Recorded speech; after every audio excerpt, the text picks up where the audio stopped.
Hello everyone, I am Priyanka Gaur. Welcome back to my channel learning with pace. हम लोग class 8 की history का आज चैप्टर नंबर 3 करेंगे। इस चैप्टर में आज हम रैयतवाड़ी सिस्टम के बारे में बात करेंगे। आप मेरे साथ अनअकैडमी पर जुड़ सकते हैं, आप मुझे इंस्टाग्राम पर भी फॉलो कर सकते हैं। तो आज हम बात करेंगे रैयतवाड़ी सिस्टम के बारे में एंड इसी का दूसरा नाम है मुनरो सिस्टम। तो ये जो सिस्टम है इसको रैयतवाड़ी एंड मुनरो सिस्टम क्यों कहा जाता है, what is the reason behind this, तो इसी चीज को हम सबसे पहले जानेंगे। देखो, मद्रास में इस सिस्टम को सबसे पहले लागू किया गया था एंड वहां पर जो कल्टीवेटर्स हैं उनको रैयत कहा जाता है। तो रैयत को क्या कहा जाता है? कल्टीवेटर्स। तो ब्रिटिशर्स जो थे, ब्रिटिश ईस्ट इंडिया कंपनी, ये कल्टीवेटर से डायरेक्टली टैक्स कलेक्ट करने लगी थी, इसीलिए इस सिस्टम को रैयतवाड़ी सिस्टम कहते हैं। मतलब यहां पर कोई मिडलमैन नहीं था, मिडलमैन नहीं था। ठीक है, जैसे कि हमने परमानेंट सेटलमेंट में क्या देखा था, वहां पर मिडलमैन था। कौन था? जमींदार।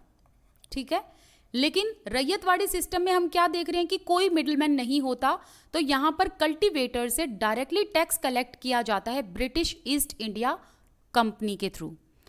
और ये भी हम जानेंगे कि रैयतवाड़ी सिस्टम में मिडलमैन क्यों नहीं होता था, इस चीज को हम अच्छे से पढ़ेंगे। ठीक है, इसके अलावा इस सिस्टम को मुनरो सिस्टम क्यों कहा जाता है? देखो, ये जो सिस्टम था ना रैयतवाड़ी सिस्टम, इसको पहले ना स्मॉल स्केल पर इंट्रोड्यूस किया था अलेक्जेंडर रीड ने, लेकिन इसको फर्दर आगे एक्सटेंड किया था और ज़्यादा किसने? थॉमस मुनरो ने। तो थॉमस मुनरो ने इसको आगे और ज़्यादा एक्सपेंड किया अलग अलग प्रेसिडेंसी में, इसीलिए इसको मुनरो सिस्टम भी कहा जाता है। मतलब थॉमस मुनरो के नाम पर ही फिर इस सिस्टम को जाना जाता है। आई होप ये चीज़ आपको क्लियर हो गई होगी। अब आगे जो जो पॉइंट आपको स्टोरी फॉर्म में याद रखने हैं वो मैंने यहाँ लिखे हुए हैं। सबसे पहला आपको ध्यान रखना है कि सिस्टम किस तरीके से आई। पहले आया इजारेदारी सिस्टम, फिर आया परमानेंट सेटलमेंट, फिर आया रैयतवाड़ी सेटलमेंट। अब आपको ना रैयतवाड़ी सिस्टम को पढ़ने से पहले परमानेंट एंड इजारेदारी दोनों सिस्टम पता होने चाहिए, तभी जाके आपको रैयतवाड़ी सिस्टम समझ में आएगा। मैंने इजारेदारी एंड जो ये परमानेंट सेटलमेंट है, इन दोनों को ऑलरेडी जो है लिंक में डाल दिया है, तो आप एक बार देख लेना, डिस्क्रिप्शन बॉक्स में भी देख लेना, क्योंकि दोनों वीडियो मैंने कंप्लीट करा रखी हैं। तो अब हम रैयतवाड़ी सिस्टम को जब पढ़ेंगे तो सबसे पहले आपको ध्यान रखना है कि जो ये परमानेंट सेटलमेंट है ना, मतलब इससे पहले वाला जो सेटलमेंट है परमानेंट सेटलमेंट, ये किसने इंट्रोड्यूस किया था? लॉर्ड कॉर्नवालिस ने। कब किया था? 1793 में। एंड 1793 के बाद 1798 की बात करें तो 1798 में क्या होता है कि जो लॉर्ड वेलेस्ले थे, इनको ना मद्रास का गवर्नर जनरल बना दिया था। और अब लॉर्ड वेलेस्ले ये चाहते थे कि जो ये परमानेंट सेटलमेंट ऑलरेडी इंप्लीमेंटेड है, क्यों ना इस परमानेंट सेटलमेंट को मद्रास प्रेसिडेंसी में भी इंट्रोड्यूस किया जाए। ठीक है, now the problem with Madras presidency was that there were no traditional zamindar. तो अब प्रॉब्लम क्या आती है मद्रास प्रेसिडेंसी में कि जब मद्रास प्रेसिडेंसी में परमानेंट सेटलमेंट को लागू किया जाता है, ध्यान रखना मैं यहाँ परमानेंट बोल रही हूँ, रैयतवाड़ी नहीं बोल रही, रैयतवाड़ी अभी आएगा। ठीक है, अब आपको समझाऊंगी मैं कि किस तरीके से रैयतवाड़ी सिस्टम आया एंड किस तरीके से परमानेंट सिस्टम या परमानेंट सेटलमेंट गया। सो मद्रास प्रेसिडेंसी में लॉर्ड वेलेस्ले चाहते थे कि परमानेंट सेटलमेंट आए। तो आप सभी को पता है परमानेंट सेटलमेंट में किस तरीके से टैक्स कलेक्ट किया जाता था। टैक्स कलेक्ट किया जाता था पीजेंट से जमींदार की तरफ, एंड जमींदार देते थे फिर ब्रिटिश ईस्ट इंडिया कंपनी को। ठीक है, तो अब देखो, हमें मद्रास में ये देखने को मिलता है कि मद्रास में तो ये जमींदार वाला सिस्टम था ही नहीं। इसका मतलब क्या हुआ कि मद्रास में ट्रेडिशनल जमींदार नहीं थे, बल्कि यहां पर कौन थे? यहां पर थे पॉलीगर्स। तो जो पॉलीगर्स थे यही टैक्स को कलेक्ट करते थे। तो पॉलीगर सेम वही काम किया करते थे जो जमींदार करते थे। तो अब क्या होता है कि जो ब्रिटिशर्स हैं, अब वो चाहते हैं कि अगर हम मद्रास प्रेसिडेंसी में परमानेंट सेटलमेंट को लागू करेंगे तो हमें कोई ना कोई बीच में टैक्स कलेक्टर तो चाहिए, और मद्रास में जमींदार होते नहीं थे। तो अब जो है ना ब्रिटिशर्स वो पोलीगर्स को कहते हैं कि तुम हमारे लिए टैक्स कलेक्ट करोगे फार्मर से एंड इसी टैक्स को तुम हमें प्रोवाइड करोगे। तो अब ईस्ट इंडिया कंपनी प्लानिंग करती है कि क्यों ना पोलीगर्स को ही जमींदार बना दिया जाए। एंड टैक्स कैसे कलेक्ट किया जाएगा? फार्मर होंगे, फार्मर से पोलीगर्स जो है वो एज अ जमींदार काम करेंगे एंड फिर वो जो है ईस्ट इंडिया कंपनी को जो है टैक्स लाकर दे देंगे। लेकिन ब्रिटिशर्स ने जैसे ही ये बात पोलीगर्स के आगे कही कि तुम लोगों को हम जमींदार्स की तरह अपॉइंट करेंगे, तुम लोगों को हमें फिक्स रेवेन्यू देना होगा, इसी बात पर पोलीगर्स को बहुत गुस्सा आता है। एंड जितने भी पोलीगर्स थे वो ब्रिटिशर्स के अगेंस्ट प्रोटेस्ट करने लग जाते हैं और वो ये कहते हैं कि हम पहले भी टैक्स कलेक्ट करते थे, आज भी टैक्स कलेक्ट करेंगे, लेकिन हम ये टैक्स में कुछ भी तुम लोगों को नहीं देंगे। ठीक है, पोलीगर्स जो है वो कहते हैं कि हम टैक्स में से कुछ भी अमाउंट तुम लोगों को नहीं देंगे। किन लोगों को? ब्रिटिश ईस्ट इंडिया कंपनी को। तो जैसे ही पोलीगर्स ये बात बोलते हैं तो Poligars and British East India Company के बीच में बैटल चलती है और ये बैटल चलती है 1795 टू 1799। तो पहली बैटल तो पोलीगर्स जीत जाते हैं, लेकिन आगे वाली जो बैटल है, लास्ट बैटल, वो ब्रिटिश ईस्ट इंडिया कंपनी जीत जाती है। तो अब जो है पोलीगर्स को रास्ते से हटना होता है। तो अथॉरिटी किसके हाथ में आ गई? अथॉरिटी आ गई ब्रिटिश ईस्ट इंडिया कंपनी के हाथ में। तो अब देखो, ब्रिटिश ईस्ट इंडिया कंपनी के हाथ में अब पावर आई, तो अब उनको ये था कि भाई हमें टैक्स कलेक्ट करने के लिए कोई ना कोई तो चाहिए। तो यहाँ पर जमींदार है नहीं मद्रास प्रेसिडेंसी में, पोलीगर्स मानने को तैयार नहीं है। तो फिर एक काम करते हैं, हम अपने ही ब्रिटिश पीपल को ऑफिशियल्स की एक अपॉइंटमेंट दे देते हैं, मतलब एक पोजीशन दे देते हैं। तो इन्होंने क्या करा, अपने खुद के ही लोगों को ऑफिशियल बना दिया, मतलब गवर्नमेंट ऑफिसर बना दिया। एंड ये जो ऑफिशियल्स थे ये फार्मर्स पर नजर भी रखते थे, फार्मर्स से टैक्स भी कलेक्ट करते थे एंड उन कल्टीवेटर्स को ये सुपरवाइज भी करते थे। ये बात तो मैंने आप लोगों को बताई दी कि रैयत का मतलब होता है कल्टीवेटर। तो यहां तक आपने क्या समझा? यहां तक हमने ये समझा कि लॉर्ड वेलेस्ले चाहते थे कि मद्रास में क्या किया जाए, परमानेंट सेटलमेंट को लागू किया जाए। लेकिन मद्रास प्रेसिडेंसी में परमानेंट सेटलमेंट लागू तो हो सकता था, लेकिन वहां पर बीच में कोई मिडलमैन नहीं था, मतलब कोई ऐसा ट्रेडिशनल जमींदार नहीं था जो टैक्स को कलेक्ट करे। तो यहां पर जमींदार के रिप्लेसमेंट में कौन होते थे? पोलीगर्स होते थे।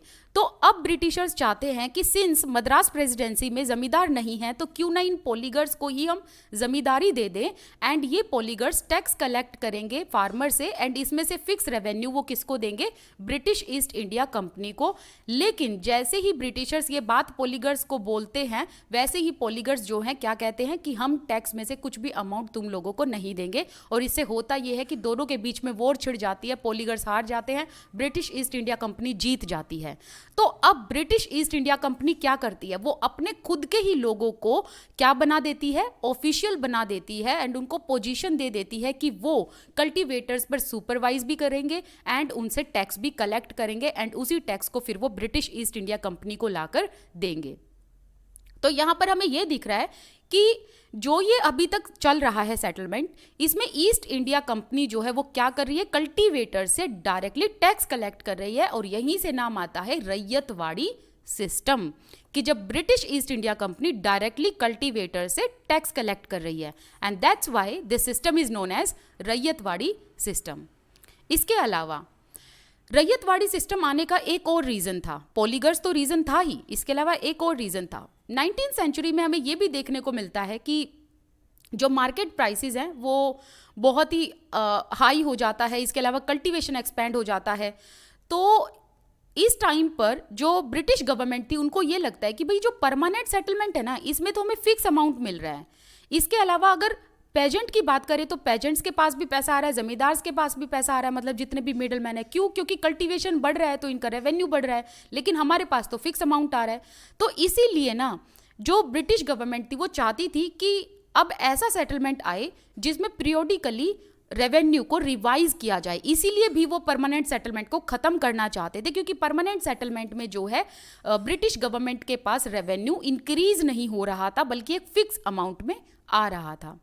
इसके अलावा मैंने अभी आप लोगों को बताया कि मैंने अनअकैडमी को ज्वाइन कर लिया, वहाँ पर मैं 6, 7 एंड 8 क्लासेस को एसएसटी पढ़ाती हूँ। मेरी सारी क्लासेस फ्री में होती हैं। इसके अलावा जो बहुत ही अच्छी चीज़ है कि वो सारी की सारी क्लासेस लाइव सेशन में होती हैं। तो अगर आपके कोई डाउट्स है ना, आप लाइव सेशन में आइए और मेरे से क्लियर करवाइए। इसके अलावा आपको करना क्या है कि एक बार कोड डालना है, अनअकैडमी लर्नर ऐप को डाउनलोड करना। मेरी वीडियोस का लिंक आपको डिस्क्रिप्शन बॉक्स में मिल जाएगा एंड उन वीडियोस पर जैसे ही आप टैप करोगे आपसे अनअकैडमी कोड मांगेगा, तो आप ये वाला कोड डालना पेज 10। बस एक ही बार ये कोड डालना है मेरी क्लासेस को अनलॉक करने के लिए, ठीक है। तो आपको मेरी सारी क्लासेस की नोटिफिकेशन टाइम टू टाइम मिलती रहेंगी। इनफैक्ट अनअकैडमी 10 मिनट्स पहले ही बता देता है कि आपकी जो स्पेसिफिक टीचर है वो लाइव आने वाली हैं। अब अनअकैडमी ना हम टीचर्स की तरफ से आप लोगों के लिए एक बहुत ही अच्छा, एक बहुत ही स्पेशल गिफ्ट लेकर आया है। तो हम लोग इस टाइम पर जो है अनअकैडमी पर टीचर्स मंथ को सेलिब्रेट कर रहे हैं। तो ये ऑफर क्या है? ऑफर है कि अगर आप 12, 15, 18 महीने का प्लान लेते हो तो आपको एक्स्ट्रा फ्री मंथ्स मिलते हैं 4 महीने का। इसके अलावा 24, 36, 48 महीने का प्लान खरीदते हो तो आपको एक्स्ट्रा 6 मंथ्स फ्री मिलते हैं। फिर इसके अलावा 60, 70 to 84 मंथ्स का प्लान लेते हो ना अनअकैडमी पर तो आप लोगों को 8 महीने एक्स्ट्रा मिलते हैं। अब ये तो उन लोगों के लिए है जो अनअकैडमी पर आकर वो सीबीएसई वाले स्टूडेंट जो पढ़ना चाहते हैं एंड सब्सक्राइबर्स बनना चाहते हैं। तो ये ऑफर 6 to 12 क्लासेस के लिए। इसके अलावा ये जो ऑफर है बहुत ही लिमिटेड दिनों के लिए है, मतलब ये जो ऑफर है खत्म हो जाएगा 27 सितंबर के बाद। तो 27 सितंबर से पहले पहले, मतलब मंडे से पहले पहले इस चीज़ का फ़ायदा उठाइए। इसके अलावा आपको ये कोड यूज़ करना है, दैट इज़ पेज 10। अगर ये कोड यूज़ करोगे तो आपको 10% का डिस्काउंट मिलेगा एंड इसके अलावा ये फ्री मंथ्स भी आपको मिल जाएंगे। तो अब जो ये रैयतवाड़ी सिस्टम है, तो ये जो रैयतवाड़ी सिस्टम है ना, इसमें आपको और क्या क्या चीज़ याद रखनी है। आपको ये ध्यान रखना है कि इस सेटलमेंट को जो है पहले स्मॉल स्केल पर ट्राई किया गया था। किसने ट्राई किया था? अलेक्जेंडर रीड ने। कहाँ पर किया था? 12 महल पर। तो सिर्फ इतनी छोटी सी टेरिटरी पर इसको जो है इस सेटलमेंट को लाया गया था। अब ये जो टेरिटरी है 12 महल, ये एक्चुअली ब्रिटिशर्स ने किससे छीनी थी? टीपू सुल्तान से, इन द ट्रीटी ऑफ सेरिंगापट्टम, ठीक है। इसके अलावा फिर बाद में थॉमस मुनरो आए। हालांकि थॉमस मुनरो का हाथ 12 महल में भी था, ये ध्यान रखना। थॉमस मुनरो ने इस रैयतवाड़ी सिस्टम को और ज़्यादा एक्सटेंड किया मद्रास, असम, सिंध, बॉम्बे प्रेसिडेंसी तक एंड 1820s की ये बात है। और इसीलिए इस सेटलमेंट को हम मुनरो सिस्टम भी कहते हैं या मुनरो सेटलमेंट भी कहते हैं। थॉमस मुनरो जो थे वो गवर्नर बने थे मद्रास प्रेसिडेंसी के 1820 से 1827 तक। एंड इन्होंने क्या करा था? इन्होंने ना जो रैयत थे, मतलब जो कल्टीवेटर थे, उनको लैंड ओनर बना दिया था। एंड सेम तरीके से जैसे परमानेंट सेटलमेंट में था, ऐसा ही इन्होंने क्या किया कि ये जो ओनरशिप थी रैयत के पास, ये जो ओनरशिप थी ये हेरिडिटरी थी। मतलब जो रैयत का बच्चा होगा उसके पास भी वही ओनरशिप होगी, मालिक बनेगा वो लैंड का, एंड उसके जो आगे जनरेशन होगी वो भी लैंड ओनर बनेंगे। एंड ट्रांसफरेबल भी थी, मतलब अगर रैयत किसी और को बेचना चाहता अपनी ज़मीन तो बेच सकता था, उसकी अपनी मर्जी। इसके अलावा ryot will directly provide tax to Britishers, कि रैयत जो है, कल्टीवेटर्स जो है वो डायरेक्टली टैक्स प्रोवाइड करेंगे ब्रिटिशर्स को। एंड वन मोर थिंग, यहाँ पर जो रेवेन्यू था वो फिक्स नहीं था, बल्कि रेवेन्यू के लिए क्या कहा गया कि हम पीरियोडिकली इस रेवेन्यू को क्या करेंगे? रिवाइज करेंगे। प्लीज इस चीज को लिख लेना, ठीक है। The lands were being served keenly. अब रैयतवाड़ी सिस्टम में क्या किया गया? जो पेजेंट्स की लैंड थी, जो जमीन थी, उसको ऑब्जर्व किया गया ध्यान से, सर्वे किया गया ध्यान से, एंड फिर उस हिसाब से उनको कल्टीवेटर्स को रेंट देना था। मतलब जिसकी जितनी रेंट, जितना बीघा रेंट हो, जितनी जमीन होगी, जितना बीघा जमीन होगी, उस हिसाब से किसानों को रेंट देना था ईस्ट इंडिया कंपनी को, ठीक है। तो छोटी जमीन होगी तो थोड़ा सा कम रेवेन्यू देना होगा, बड़ी जमीन होगी तो थोड़ा सा ज्यादा रेवेन्यू देना होगा, right. And the agreement was made between the ryots and the British East India Company for annual. तो ये जो एग्रीमेंट था, ध्यान रखना कि ये कल्टीवेटर्स एंड ब्रिटिशर्स दोनों के बीच में हुआ था फॉर एनुअल, मतलब एनुअल सेटलमेंट था। लेकिन ये सेटलमेंट भी फेल हो गया। अब रीजन क्या था उसके पीछे? पहला रीजन ये था कि जो लैंड असेसमेंट थी ना, या जो ये यहाँ पर बात कही है कि लैंड को अच्छे से कीनली तरीके से सर्वे किया गया, लेकिन इसमें दिक्कत थी, इसको सर्वे ढंग से नहीं किया गया, सिस्टमेटिक तरीके से नहीं किया, एंड ये सर्वे सिस्टम फेल हो गया, उतना इफेक्टिव नहीं था। क्योंकि क्या होता था ना कि जितनी लैंड की कैपेसिटी है ना, उससे ज़्यादा रेवेन्यू रख दिया जाता था, राइट। इसके अलावा जो ब्रिटिश ऑफिशियल्स थे वो भी कुछ करप्ट थे, तो इसीलिए ये जो सिस्टम है ना, ये भी फेल हो गया।